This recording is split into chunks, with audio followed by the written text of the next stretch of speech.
Well, good morning and welcome to the Center for Spiritual Living, Texas Hill Country. We meet virtually every Sunday morning at 11 o'clock Central Time and are glad that you've joined us this morning. And if you are watching this recording at a later date, just keep in mind that we are here every Sunday. And welcome to the new year, 2022. Like Diana said, it's a tradition that we get back to the basics during the month of January and to reground in our fundamental science of mind tenets. And that's exactly what we're doing this January as well. And we're doing it in a unique way this year because we're bringing each week fresh eyes and a new perspective to our life-altering teachings.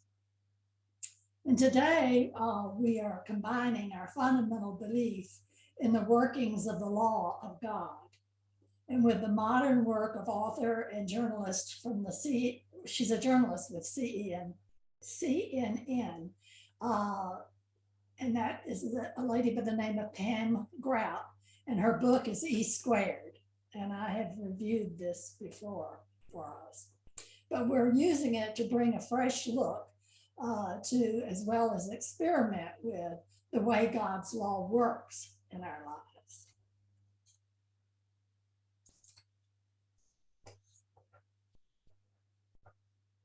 I'm going to start with the words from our founder, Ernest Holmes, in the Science of Mind textbook, which reads this: "We are thinking, willing, knowing, conscious centers of life." That's with a capital L. "And there is one life, and that life is my life now."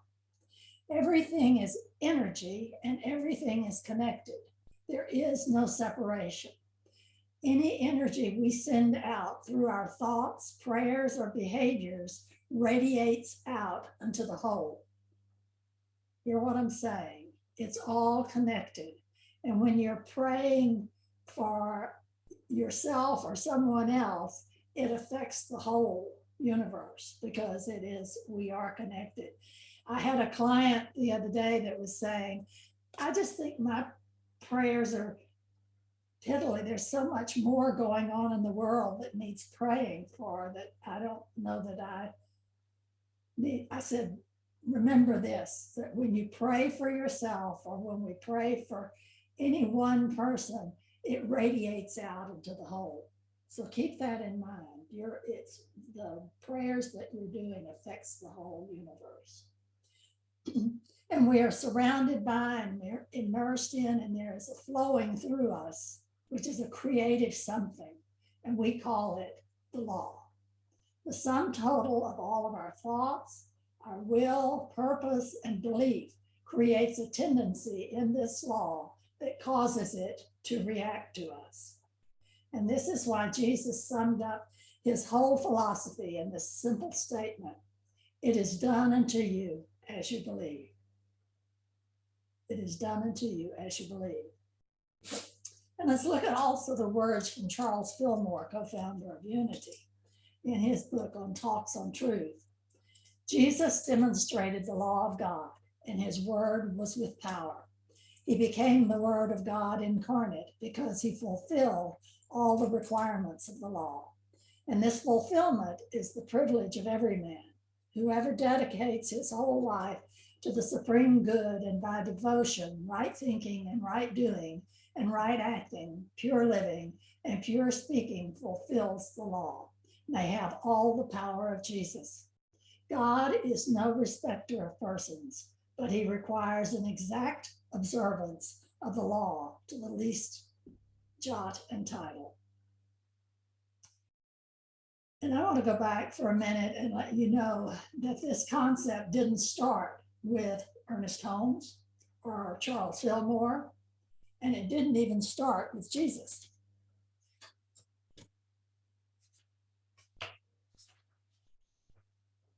New Thought, which is the umbrella and spiritual system under which religious science and unity falls, is often called ancient wisdom.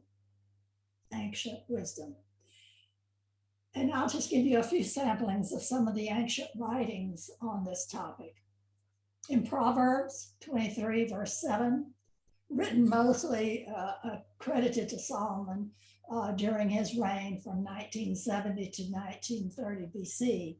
And we read, "For as he thinketh in his heart, so is he."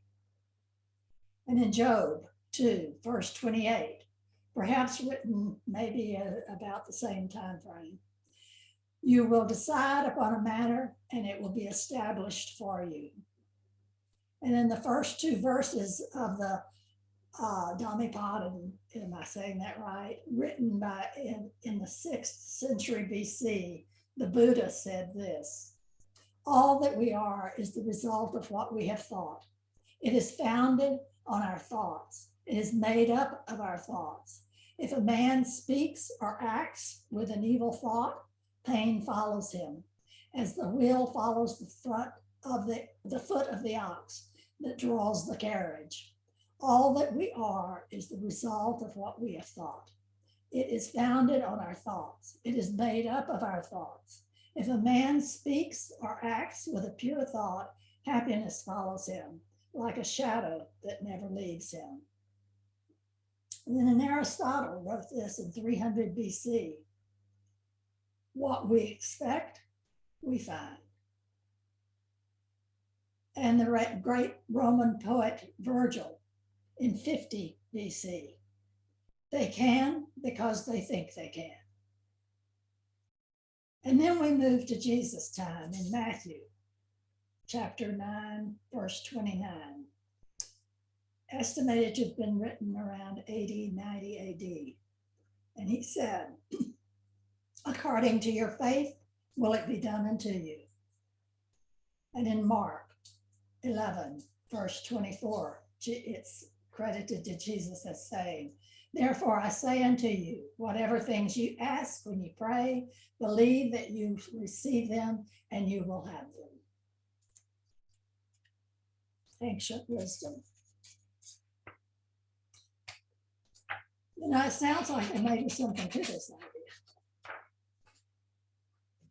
because of this impersonal, impartial law, our thoughts, feelings, beliefs, attitudes, values, actions, and words have tremendous power.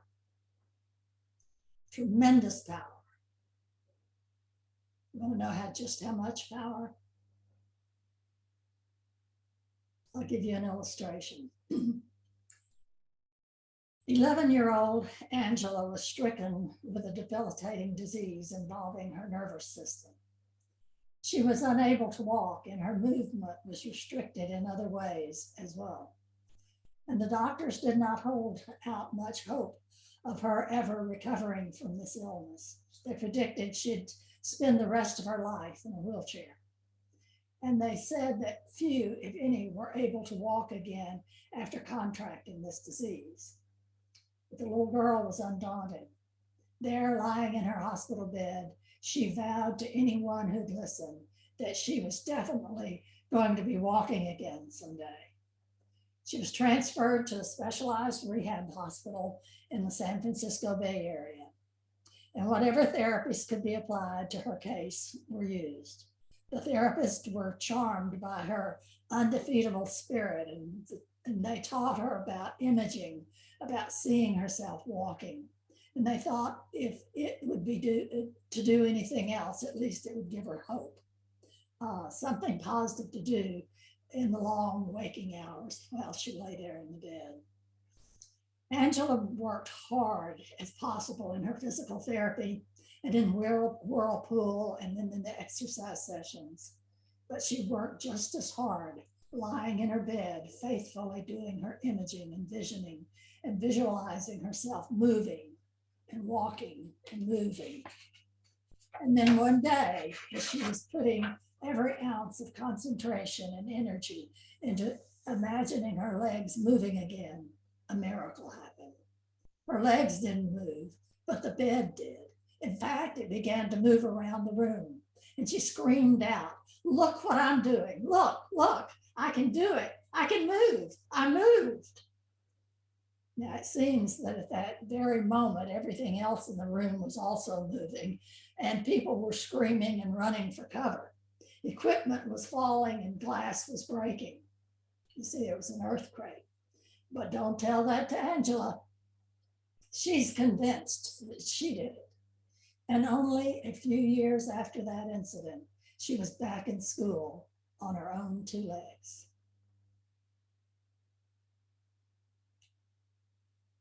Because anyone who can shake the earth between San Francisco and Oakland can certainly conquer a silly little disease, now can't they? You know where that story came from? It's a true story. It came from Chicken Soup for the Soul, the original version of Fretting. So our thoughts are very powerful because they activate the law, which is infinite in its ability to do and to be. They activate the law. So let's take some fresh eyes here and ask a question that we don't like to ask in New Thought circles. If this is true, then why do we struggle so much? Why do things not always turn out like we intend? Why does it seem like the law works for us sometimes and sometimes not? And we can oftentimes blame ourselves that we're not good enough. And it works for everyone else because they're better than I am, but not for me. And God loves everyone else, but not me. We go on, blah, blah, blah. Can we this morning remove those thoughts from our mind? Those are lies we're telling ourselves and then believing them.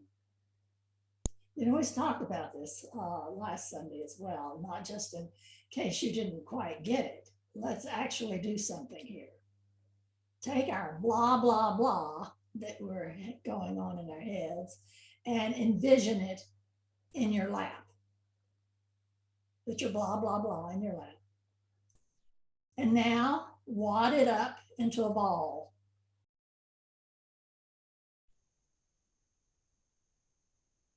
Look up from whence the mountain, look up into the mountain from which I came. And in your mind's eye, see a large trash can. The lid is now opening, and I want everyone to toss in your wad of blah, blah, blah into the trash can.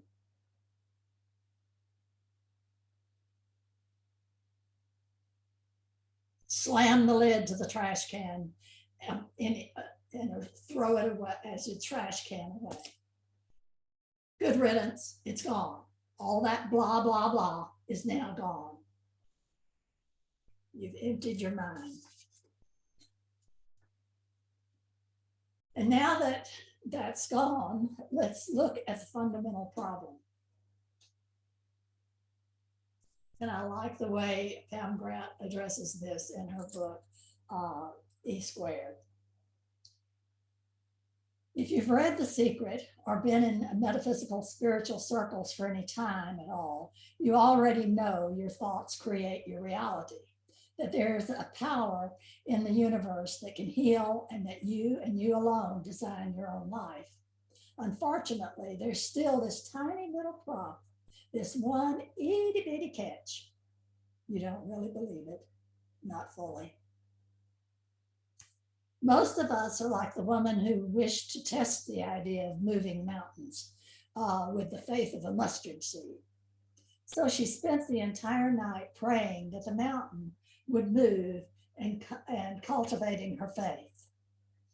The next morning, she looked out the window to see the mountain in the exact same spot she left it and exclaimed, well, the mountain is still there, just as I expected. She didn't fully believe that she could move the mountain. And Grout goes on to write in her book, most of us, in fact, are still operating out of the mental architecture of our ancestors. We think we're running our lives with our brilliant ideas and thoughts. We think we're affirming our intentions and creating new possibilities. But in reality, we're simply recycling old tapes, knee-jerk conditioning, and automatic behaviors, most of which we picked up before we were 5. Most of us are reactors to old ways of thinking and being rather than creators of new experience. Notice the same letters make up both of those words. Reactors versus creators. So if you use the C in the word to represent the word SEEC, where is the C in reactor? Surrounded by circumstances. We are always responding to conditions. Where is the C in creator? At the very front. We are seeing what we desire and then we create it. That's where the visualization comes in. See yourself being in the position that you desire. And in E Squared, Pam Grout's book again, she says this: currently our minds are devoted to things we do not want. Our positive intentions occupy but a tiny sliver of our minds. The rest is focused on the problems we hope the intentions will eliminate. The majority of our brain power is devoted to the old beliefs of scarcity, problems, and problem relationships, and a God who shoots firebolts from heaven. The reason that 99.9% of your mind is still devoted to things you don't want is because that's the world's default setting and what it defines as normal. So I want us this morning to reset our default buttons by engaging in an experiment this week. And if you've got paper and pencil, you might want to take some notes here. Holmes, of course, said in conclusion in the Science of Mind textbook, I would rather see a student of this science prove its principle than to have him repeat all the words of the wisdom that have ever been uttered. It is far easier to teach the truth than it is to practice it. Far easier to teach the truth than it is to practice it. So let's verify it in our own lives by we're going to do 2 48-hour experiments this week. And hopefully you'll be back next week to be able to report on the outcome of all this. But before launching the experiments, I want you to make an intention to give up past conditioning and to bring fresh eyes to what you are doing. And then be open and eager to receive the evidence. So are you ready for the assignment? Experiment 1. Set your intention for a blessing or an unexpected gift.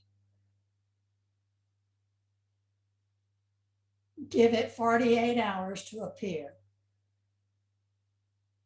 It may be a surprise check in the mail, a card from an old friend, something that is truly unexpected.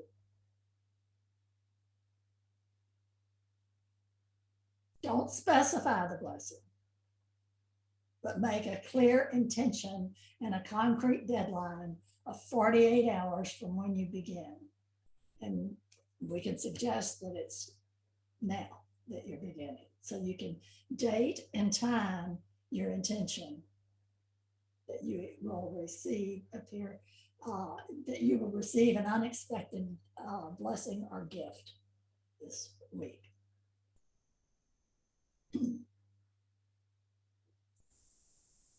And you want to say out loud, and nobody can hear you because you're on mute. So I set my intention for an unexpected gift or blessing.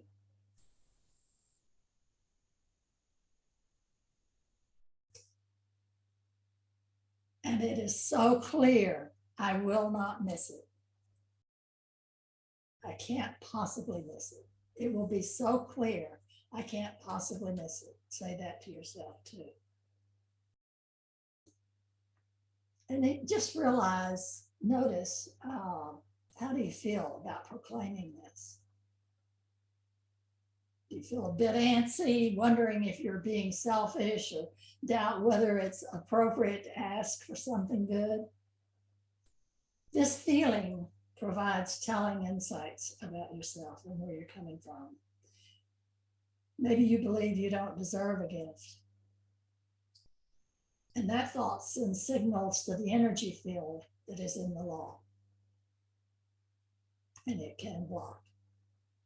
So let's do a cleansing of that.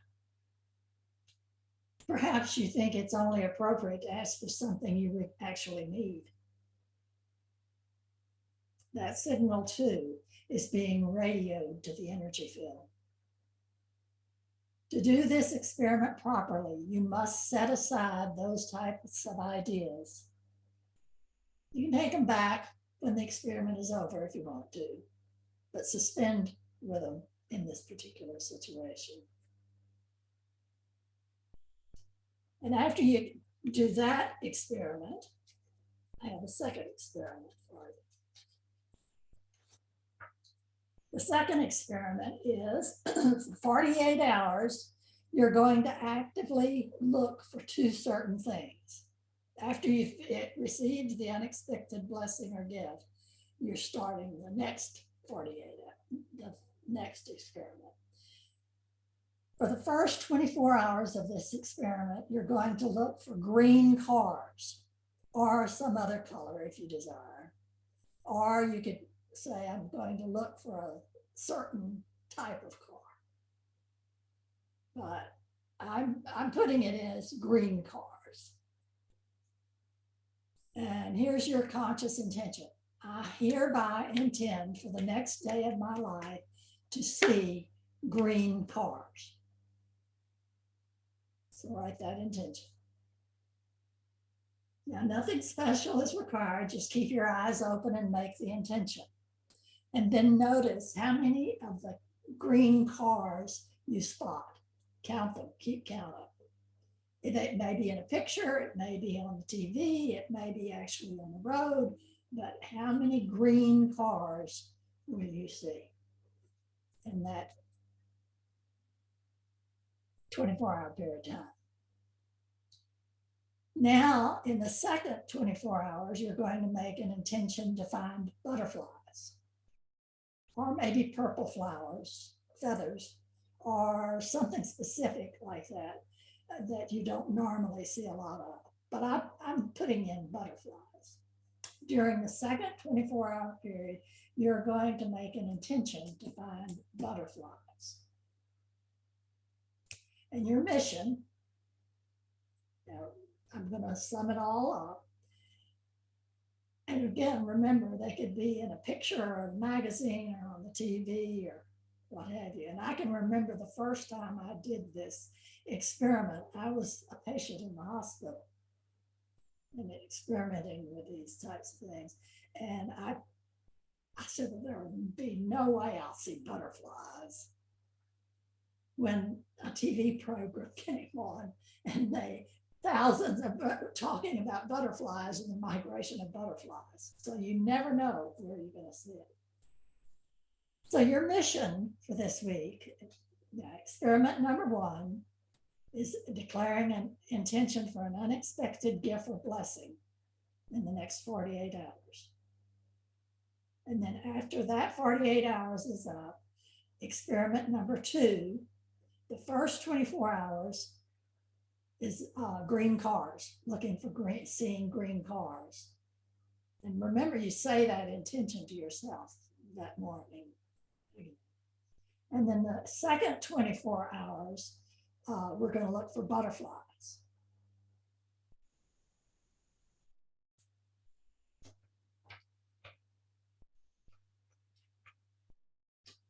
Excited about these demonstrations or experiments? Ernest Holmes says in the Science of Mind textbook, how much can one demonstrate? Just what one can believe. How much can we see? How much can we accept? How much can we find in our consciousness that is no longer repudiated by our own denials? whatever that is, that much we can have. The gardener goes forth in faith to sow his seeds. He has learned that as he sows, so shall he reap, that the law works for all alike.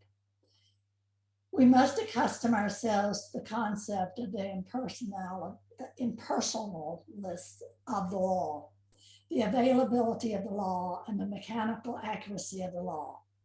If we can conceive only a little good, that is as much as we can experience. We must instill into the mind the fundamental proposition that good is without bounds. Then, knowing that the thing can work for us only through us, let us begin to accept today more good than we experienced yesterday, and to know that we shall reap a harvest of fulfilled desires. Let us realize and work with this sound knowledge and perfect faith, that as high as we shall make our mark in mind and spirit, so high shall be its outward manifestation in our material world. And if you want to take notes on where that is written in Science of Mind textbook, it's on page 39. David, you might want to refer to that from time to time. But why does this all matter? Why does it matter? It's an important step, but by far not the last step in our evolutionary path. One of the early spiritual teachers in our movement, a lady by the name of Dr. Marilyn Powers, wrote a book on the 7 stages of human evolution, and learning to manifest is stage 3 of a 7-stage journey. So it is early in our evolutionary process of becoming enlightened. And it's definitely not a stage to be skipped. But it's also isn't a stage at which to stop, because there is more to be in this life. And this entire year, we're going to deepen into that, because I do think, like many of our spiritual leaders, that this pandemic is forcing us to go inside and become more enlightened human beings. Because the manifesting stage is stage 3. We learn to know our intuition, how our intuition speaks to us. That's even a higher level of evolution. But for now, we will do our experiments to really, really shore up our faith and our trust and our belief in the workings of God's law. That's the intent of the experiments. And I declare, and so it is.